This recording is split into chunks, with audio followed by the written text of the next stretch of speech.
Hey guys, how's it going? It's me, Kyrandis, and today's just my weird Slayer guide about Slayer Predator identity. I don't actually play Punisher, so this guide is mostly only for Predator builds. And I was going to make a guide about the Scrapper and Deathblade as well, but because they're having PTR changes soon, that won't be necessary since that will be outdated shortly in a day or two when the patch hits on NA. Pretty much currently with Voldis being the current content bracket, some classes actually struggle with like mechanics or stagger checks, and like even with unplayable classes like Deathblade in that sense over there, even with skill builds, like your damage and your identity fall off a lot in that sense for like a Surge Blade build. But today's guide is more focused on the Predator build because a lot of people in pugs that I randomly join have mentioned that my build is kind of weird and off meta, and it is because I'm probably like one, if not the only Slayer on the server that uses Hurricane Sword in its main damage build against Legion raids and boss raids. So that's what I'm going to go over today in terms of just functional and why and whatnot. You don't have to necessarily take it. Furious Claw is a more traditional community guide that will also be linked down in the description below just for easy reference and usual for other players to use that. But this is my unusual build that I just want to share because I think it's effective. It works for me. It might not work for everyone else. It's actually kind of unwieldy to use, but I will explain the reasons as to like why and how I operate and use it, and also how it keeps like basically my stats effective essentially throughout a lot of different things, and how certain skills change throughout the new raid brackets from like Belshazzar to a Khan to now like Voldis, and how some certain skills swapped around just to give you flexibility options in terms of the kit that the Predator Slayer has available to them. Alright, so it's ice cold in here, and let's heat this up with a bit of going over just some core skills. The core skills that exist in both identities obviously are Volcanic Eruption, Guillotine, and Brutal Impact. These three skills need to be taken regardless whichever identity you're going on, but for Predator, you'll be using them in particular tripods that are for Brutal Impact, obviously weak point. I go with Swift Execution and Fury Greatsword. I know some recommendations are with a charge. Yeah, you do get more damage out of charge, but not over time. I measure damage as like accuracy of landing your hit, as well as like how fast it goes off, and how fast you're working your cooldowns is also calculated into sort of like my way of like assessing damage output. So Swift Execution for me is the default choice all the time, just because one, it's fast, it's instant, and basically because it's fast and instant, your accuracy of landing the hit is probably much higher than if you charge. Charge, for instance, if you use it at the wrong time and the boss moves out of the way, you basically missed your entire damage hit, and one of your hardest hitting skills basically just gone out of the rotation of assessment for damage for yourself. So Swift Execution is, to me, is just higher accuracy, higher consistency, and also faster, as well as like less animation speeds, and in certain runs, that basically, like say Monkey for instance, Hanumaton, when you get high cooldowns, this becomes even more apparent that like speed is more valued in certain ways of how you use your skills, as well as like how you use your runes and what the mechanics that certain raids provides as well, that may also amplify these effects. So that's Brutal Impact is one. Guillotine is another. This is a common skill as well. The tripods are always taken of cooldown because you want to trigger this as fast as possible. Furious Blow and Flame Slash. For Voldis, there are certain gates where this cooldown tripod is completely useless, like Gate 2 against Rakithis. You may want to switch this to Highest Stagger instead, because the stagger check is actually much more valuable there, where you'll probably see yourself in advancing Annihilator with wild stats like myself here all the time, practically doing more than half the team's stagger. If you're aiming for advancing Annihilator, that's something very common that you should achieve as a Slayer, or a Cruel Annihilator at the very minimum. If you have 0 Annihilator, I don't know what to say other than like you're not hitting your skills, or you're just not using your skills enough in general as a Predator Slayer. You basically have practically almost every advantage in the game right now for this class, and yeah. Another one is Volcanic Eruption. Leap is always taken just for the distance so that you can actually position yourself properly behind the boss. Release Fury just for extra damage, and Bloody Eruption for even more damage and makes it go hyper fast without needing to charge it or hold it in the spot, just for an instant hit. These are your biggest hit skills. And then for the optional ones that are like different, Wild Stomp is taken basically as a utility skill to keep your Predator buff going. Same with Wild Rush. These are all like, I call them like identity links, so that you don't hit into exhaust. The more hits you hit the boss on Predator, the more your buff stays on. And you want to trigger, basically for stacks, you're always aiming to reach like somewhere between 22 to 27 stacks on your exhaust before you run out of your Predator buff.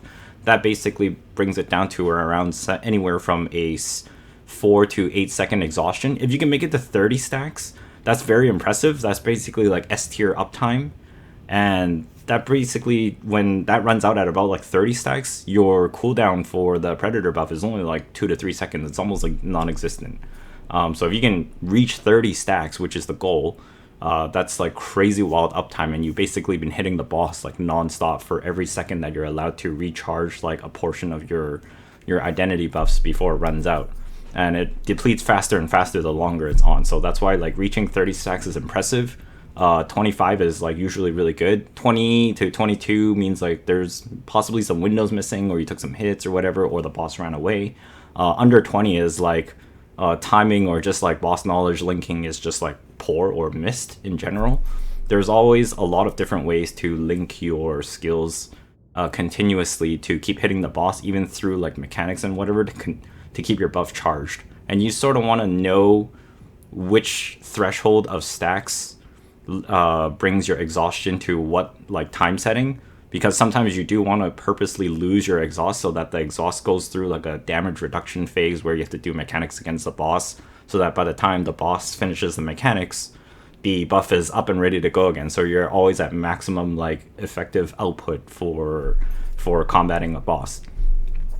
So Wild Rush and Wild Stomp are pretty much mandatory to keep the buff going. One is for party synergy, just to spare extra damage, and then Wild Rush is like for positioning and also continuous linkage of your buff. You don't want to stack sort of these two together. You sort of want to spread them apart as long as possible, but not too long. Wild Rush will have 2 charges on itself and then a lingering 5 seconds AoE around you, so you have to be close to the boss for it to keep triggering, which will also keep refreshing your predatory buff. And Wild Stomp is just an AoE pool that keeps popping every second as well. So when either of these are on, your buff will constantly keep going. Sometimes if you just Wild Stomp and then the boss jumps away, you have to quickly Wild Rush and link it in. And then most builds use Furious Claw for damage, which is fine. The problem I have with this is that like you stand still and do a swing, which takes quite a while in my opinion, even if it's like 1 second, and the 7 hits fly out. But for me, I ended up going with Hurricane Sword instead. This is basically like a fidget spinner wind up spin to win. You must take these tripods in particular for it to work out. You have to take quick prep for the cooldown. This lowers the cooldown drastically, so it's like down to only like 6 seconds with maximum with like swiftness, which all Predator Slayers will build anyways. So this thing is usually 24 seconds down to 10 with the tripod, and then afterwards the swiftness extra cooldown reductions will bring this even further down to about like 6 or 8 seconds. You do not need a cooldown gem on this, you just need damage gem on it, and then you need to take Great Wheel. If you do not take Great Wheel, you lose so much damage on Hurricane Sword that it's not like worth taking at all. And you need Tornado. Tornado is basically like a second strike of the Hurricane Sword that's just left lingering, that you don't need to like keep channeling or stand still or whatever. The other great thing about this sword functionally is that you get to move while you're doing it. So it doesn't matter that you're not doing this on back attack, it's the fact that you can move yourself to the back as you're like spinning and winding up. The other thing with the cooldown thing here is that you hold duration is less by 1 second, which is huge because you don't want to be channeling this forever. When you're at max attack speed and you have that tripod and you have like as much attack speed as possible, the channeling for this is only about 1.4 seconds. So you're holding this for 1.4 seconds for the maximum damage. It's very rare you don't want to channel this all the way to the max, because when you don't channel it all the way to the max, you're either entering a different rotation entirely to keep your damage bursts like as tight as possible, as in like a boss is jumping away and your brutal impact is up, is where you would stop channeling and just midway throw the brutal impact instead. But 99% of the time you will channel this maximum to the tornado effect here. Reasons being is that when I was doing Trixion testing between Brutal Impact and Hurricane Sword's DPS output is actually identical to Brutal Impact. And that sounds crazy to say, but it is. It's only like, it's on the assumption that you're able to hit the boss like continuously forever. Like obviously Brutal Impact in a lot of the situations will do more damage, but say for instance something like a Guardian raid where there's very little breaks in between the combat, you can basically hit the boss like forever. Hurricane Sword pretty much is equivalent damage to Brutal Impact, assuming you don't have like extreme cooldown reductions from like mechanics like the Monkey for instance, but like on Guardian raids like Sonovel, it's pretty much equivalent. If you land all your Hurricane Swords every time off cooldown versus like Brutal Impact's long cooldown, the damage works out to be equivalent in terms of damage per second, which I thought was crazy. So I was like, whoa. I was like, this skill hits as hard as that. The other thing is like the Great Wheel won't reach its maximum effect. It says like it's up to 120% damage, but the thing is like when you're spinning, it only makes about 6 or 7 hits. So you're going to only get about 70% bonus damage from this. So this might be a little bit misleading looking at this, going like, 12% up to 120. But when you'll get about 70 hits, so it's about 70% extra damage. So you do want this tripod as max as possible. Same with Tornado. But when you use it all together in the function of a raid and its constant output, Hurricane Sword has so much utility to it that I can't ignore it, is why explaining so much about this right now. Not only does it help you free teammates that are like imprisoned in purple bar mechs, you can also leave the tornado if you time it right, and then just like the tornado will free your teammate while you walk up to the boss and hit them, and this will still count for your predator buff trigger as well, where you are left with an extra 1 to 2 second spare window gap to fill other skills in between while that tornado is still doing damage on the spot. One of the other things is that this also can be used against Medusa mechs.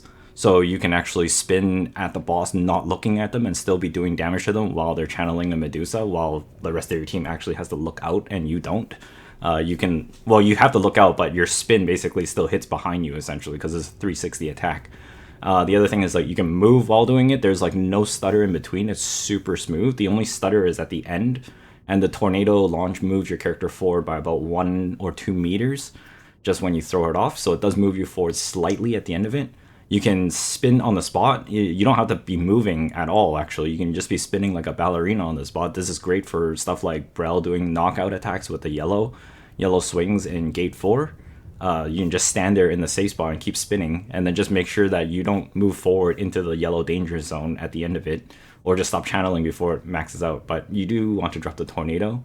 So there's a lot of functional use, and its stagger rating is also mid. So if you get the full spin off, it's considered a mid stagger attack. And I'm pretty sure the tornado adds extra stagger ticks as well, just like minor stagger ticks. But that's a lot. Within this build I have as well, it's also mana heavy as well, like very mana heavy, more mana heavy than the usual community guide builds, because the skills go off so fast. This is basically like an agility build.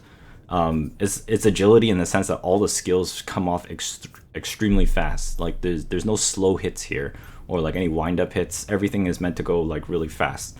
And this is also to do with like stagger windows that are short, like yellow stagger bars that you have to swing all your skills in really small window before the boss does like a raid wipe.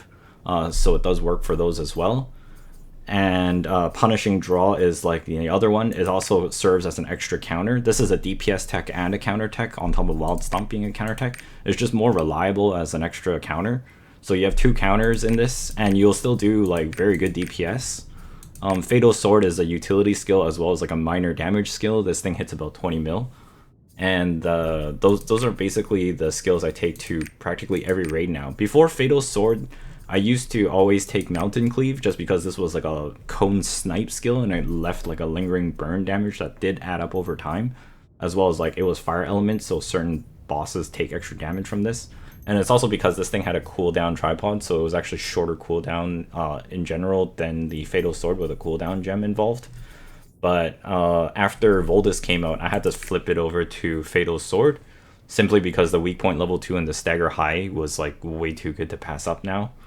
And one of the things is that like I know recommended is usually lights out, but I actually just take the shockwave just because this thing just, it's instant and it just drops like the hits like there's like a double hit at the end of it just in one swing. And this double swing, it's more damage, but when you're calculating animation time as well as like lingering time frames of like an attack, this takes too long in my opinion versus like your other skills coming up within this build.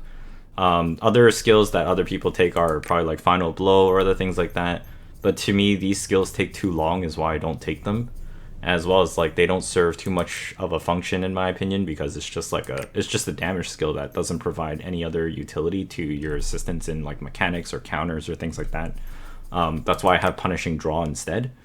So the difference is here that in my skills, at least as far as I know when I check other slayers, is that hurricane sword and punishing draw are very uncommon in a lot of builds, but this is essentially why I'm making this guide.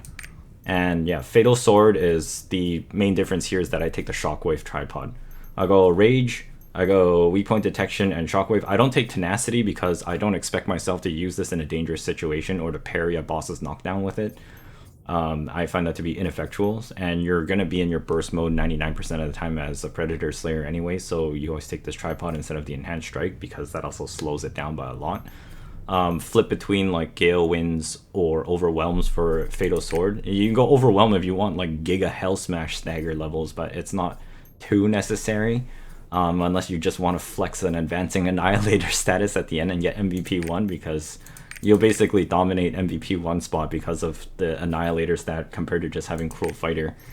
And that's pretty much it. So just to go over the skills quickly, this is traditional. Wild Rush has Burning Rage and Charge Prep. I put Judgment here because this skill does a multi-trigger, and you do need Conviction Judgment or you will have mana problems even with the support. Hurricane Sword Conviction Trigger, it's almost guaranteed between Conviction Judgment with Wild Rush and Hurricane Sword. You must take the cooldown tripod, the Great Wheel for additional damage, and the Tornado Spin for extra damage. Brutal Impact, this is pretty straightforward. Pretty much all Predator Slayers almost take these 3 tripods normally. So weak point for boss damage, Swift Execution, Accuracy, and Speed, and a little bit of extra damage boost, and Fire or like attack range, so basically a snipe and big damage. Wild Stomp, damage amp for synergy as well as bonus damage for all your other skills. This is Release Fury. This is not really necessary if you're running out of tripods, but this was available to put into a tripod, so it's just spare extra damage. Same with the Earth Impact. This is just for extra ticking for the Predator buff to stay up. For Guillotine, Quick Prep for most of your raids. For your raids where you're granted additional cooldown or you're still lacking stagger somehow for some reason, you take the concussion tripod here. Furious Blow, just because this is what you want as Predator Slayer, and same with this for Flame Slash. The other one's just for Chaos Dungeon. Punishing Draw. So for Punishing Draw, I use this as a DPS tech as well as like a utility knife. This can be a double destruction skill, which is very powerful considering your kit within this is already let's see, 2, 3, 4, 5. You usually have 5-point destruction already, so that's very high. Usually 4 to 5 is very high already, but you can also swap Punishing Draw to have 6 and 7. So if you take this, it's weak point plus 1. But then if you take Chain Attack as well, which makes you do 2 strikes, it actually counts destruction twice for each strike.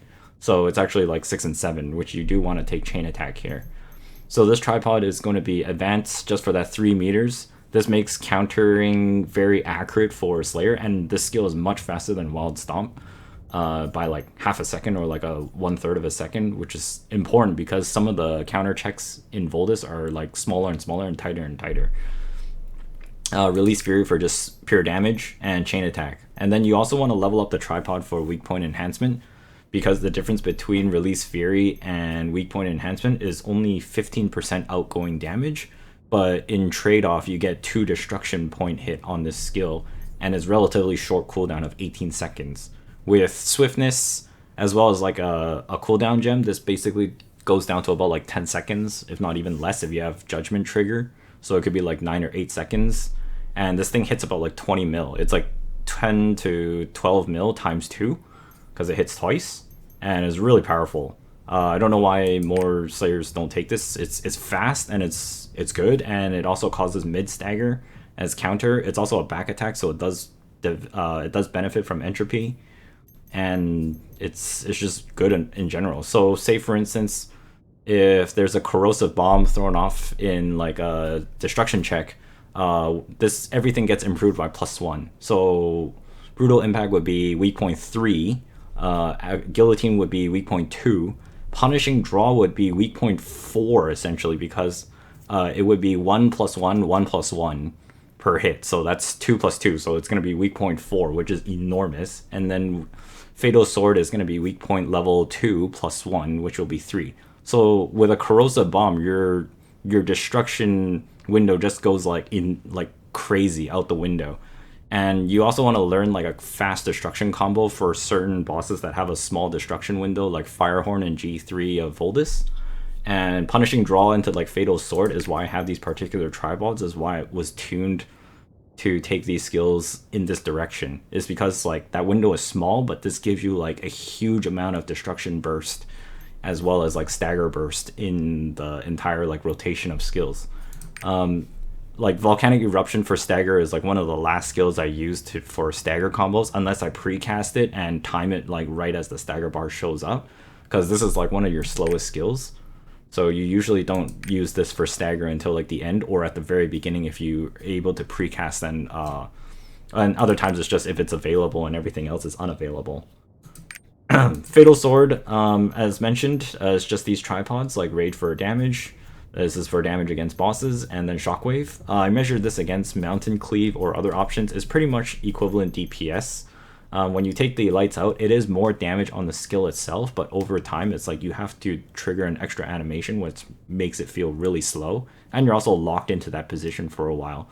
Whereas if you just take the Shockwave, it leaves your character more fluid and able to readjust to different positions when bosses turn around or do different attacks. There's very many situations where I just find that this is far more flexible and keeps your uptime and damage consistent, as well as leaving you in the back position of the boss where you benefit most from entropy. If you have to spend more time running around to get to the back of the boss, you're losing damage, and you're also losing uptime to keep your predator buff going, is why I go for speed here. Hurricane Sword also helps adjust this situation to help you reach the back of the boss more consistently. And as well, when you launch the tornado at the back of the boss, it's all considered back attacks as well. It's like, yeah, a few of the hits might be in the front or the side, but once you reach the back, and if the tornado finishes channeling there, you just let the tornado rip, and you just see like a wild amount of machine gun numbers fly out, and it's quite beautiful. Alright, and that's pretty much in terms of an explanation of the skills overview. In terms of the runes, you can place whatever kind of rune you want on the punishing draw. I actually usually rarely ever run bleed, even though like all DPSs should run bleed somewhere, but I actually used quick recharge more often than anything else, or overwhelm runes, just for like just to be mechanically competent. Gale winds are like mostly only on Volcanic Eruption and Fatal Sword, just because the attacks feel so slow compared to anything else. Brutal Impact, I don't even put Gale Wind on that because this thing is already so fast. If you actually just put Overwhelm, like the stagger slams so hard it's ridiculous. So, you know, I'm looking for the maximum benefits where the runes can get. And Wild Stomp for Purify, because this just triggers so often and you can just use this anywhere like it's nothing. Conviction Judgment on these two skills for sure. I tried adjusting them around and it's just not worth it. The fact that these come out so fast and that Conviction Judgment has like an internal hidden CD of 30 seconds before it can be triggered again when Judgment triggers, that this is just the best two options to put it on. And you do need it for the mana, because otherwise like your mana just runs out. I'll have like a mana bracelet as well, and it's still not enough mana. It's to the point where you have to eat food to maybe feel like it's manageable enough mana. That's assuming you're using all your skills. Like if you're using all your skills, essentially every time they're off cooldown, you will see your mana bar just disappear. Yeah, and that's pretty much it. So if you can slot more overwhelms in, I usually find it to be much more useful. Quick recharge on one of these lesser skills, not on your big hitters, is to basically force your big hitters to be refreshed more often. So Guillotine or Punishing Draw should take quick recharge just so that your Volcanic Eruption and Brutal Impact can come up more often. Your Hurricane Sword will almost always be up. one of the other mentalities and strategies and operations against bosses is that the more hurricane swords you land, the more you'll see yourself on the MVP board closer and closer, just because of like how often this comes up. It's like every 6 to 8 seconds. So just keep spamming that on the boss, and then like fill in your other attacks in between, and then you'll eventually develop a rotation as well that will feel very natural to you. One of the bosses I tested most of this on is like Kyrandis in Gate 1 Triangle. He's pretty much the boss that moves around the most in the game currently right now, with all his attack patterns and just his movements. He's like the most agile boss out of every other boss. Like L'Oreal is not even that fast. Prunya is pretty much like a stationary statue.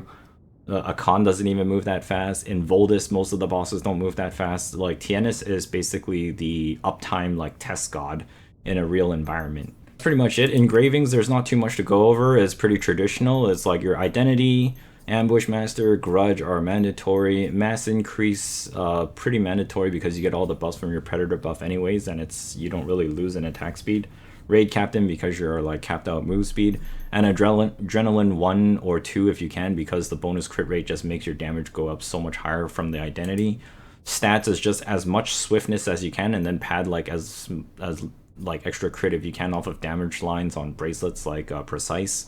For elixirs, I'm probably going after fierce strength or critical hit set, but that's so RNG. It's not really it's not really that big of a deal in my opinion. That should land you at about like 60% crit rate on like any direction, but for attacks with back attack, that's basically another plus 10 if you land your back attacks. And given the strategies I was explaining, you should be in the back of the boss quite often with this. And then with crit synergy, it's like 80% or something like that. If you have precise on your bracelet or whatever, it could go up to 4 or 6% more, which will land you at like 84, 86 in like utopian conditions. And that's well more than enough crit for your character that you can start getting damage increases from elsewhere. Alright, so operations, it's pretty much going to be pretty fast all the time like this, and you just want to like use everything very quickly. I would just throw like all your big skills just early on too, just because like you don't want to wait until your predator buff is up before you actually throw some of your big hitters just in the opening, assuming you're not using execute in the midair and you're allowed a free refresh of awakening like Gate 1 Belshazzar or Gate 0 Belshazzar as an example. But yeah, like by the time your predator buff comes up on the first 10 hits in an opening, there might be like 10 seconds left on your brutal impact, or like 15 seconds if you just opened up with it, like starting it like this when you have no buff. It's just a big hit, like just throw it out. It doesn't matter, it's only like 20 seconds cooldown. By the time your predator buff comes up on the first go, it's going to be 10 seconds away from being thrown again, and you're going to be winding up with another like hurricane sword anyways into the boss, just to keep these stacks going. One thing I didn't mention was the old skill that I used to take was Mountain Cleave. If you do take this, it is slightly more damage than Fatal Sword over time, because it's one hit instead of multiple hits being calculated. So if you just crit on this one hit, all of it goes through, whereas like the multiple hit on Fatal Sword, sometimes you might not get a crit, so you get less damage in general. And then this has like a shorter cooldown, but overall Fatal Sword just it's just more utility and more useful in almost all situations. So just take Fatal Sword anyways, is why I no longer recommend Mountain Cleave. It's just something if you want to try it out. But the other thing is like you have to reroll gems and whatnot, which cost silver, so it just defaulted back to Fatal Sword essentially.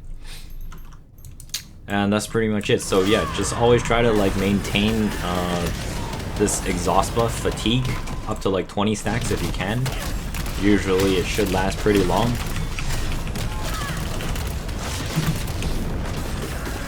And like spacebar cancel like out of your volcanic eruption, because sometimes that does take long. Even when you run out of skills, make sure to channel your awakening in between, especially if the boss is like facing you and you don't want to go to its back. Just use your awakening, because this is non-directional. It's just free damage, and you can't get interrupted out of it unless it's a grab. And you basically want to reach hopefully somewhere around 20 stacks is what your goal is. And also like channel basic attacks in there too. Because of how fast this rotation is, you do need to like channel basic attacks in. But you should see damage consistency very, very high in terms of like your play output, and also because you can basically just move from the front to the boss like this, like I just did there. So that you don't have to actually burn your Wild Rush to actually like reposition yourself when you can do this with the World Hurricane Sword. And that leaves you with no mana like I have right now, essentially. This is what happens when you have no support and you also have no mana bracelet or like no conviction judgment trigger, so you do have to sort of keep an eye on where you try and get your conviction judgment, but it's not exactly as complicated as you might seem. You just want to use it, so. And that's pretty much it. The Predator buff comes up like almost immediately again when you reach close to like 30 stacks. And that's your goal as a Slayer Predator. So the more you hit the boss, the better, and the less you get hit, the better. In the name of Elgacia.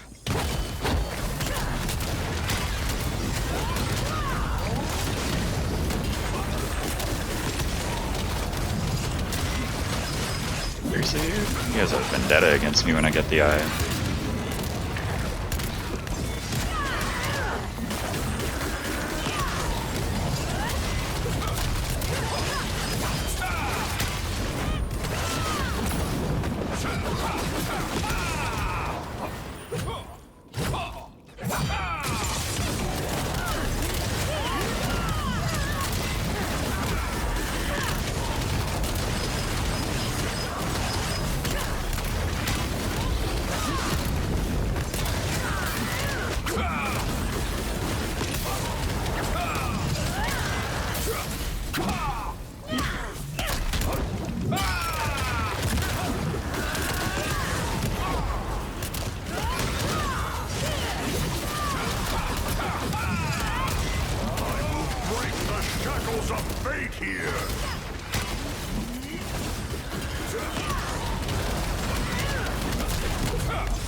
Double dark.